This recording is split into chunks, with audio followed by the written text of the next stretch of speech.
ABD Ticaret Bakanlığı, Çin'de Uygurlara baskı uygulanmasına rol oynadıkları veya Çin ordusuna yardım ettikleri gerekçesiyle ulusal güvenlik nedenlerini öne sürerek çok sayıda Çinli kuruluşun ihracat gibi ticari faaliyetlerine kısıtlamalar getirdiğini açıkladı.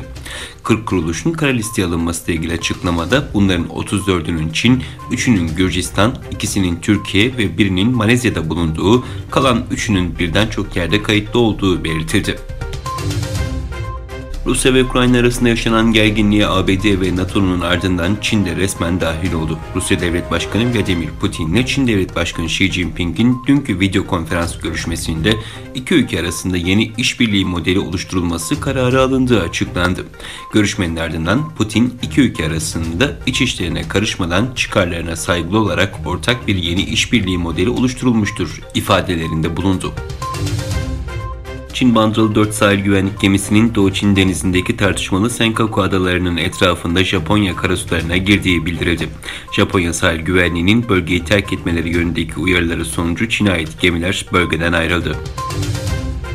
Avrupa Birliği ülkelerinin liderleri 2021'in son zirve toplantısında Rusya'nın Ukrayna sınırındaki hareketliliği, Belarus ve göçmen meselesi, koronavirüs salgını, aşılamaların arttırılması, artan enerji fiyatları ve enflasyon gibi konuları ele aldı. Kuzey Kore'de 10 yıl önce ölen lider Kim Jong-il'in anma etkinlikleri başladı. Hükümet yetkilileri halka 11 gün boyunca herhangi bir mutluluk belirtisi göstermemelerini emretti. Kim Jong-il 1994'ten 2011'deki ölümüne kadar Kuzey Kore'yi yönetmişti. Fransa Cumhurbaşkanı Emmanuel Macron, Belçika'nın başkenti Brüksel'de Azerbaycan Cumhurbaşkanı İlham Aliyev ve Ermenistan Başbakanı Nikol Paşinyan'la bir araya geldi. Macron, Twitter hesabından görüşmeye ilişkin yaptığı paylaşımda "Ermenileri asla terk etmeyeceğiz, her zaman kalıcı barış için çözümler arıyoruz" ifadesini kullandı. Turistik vizeyle gittiği Fas'ta gözaltına alınan Uygur Türk'ü İdris Hasan'ın Çin'e iade edilmemesi için harekete geçen Doğu Türkistanlılar, Türkiye başta olmak üzere birçok ülkedeki Fas diplomatik misyonlarının önünde toplanarak protesto gösterisi ve basın açıklaması yaptı.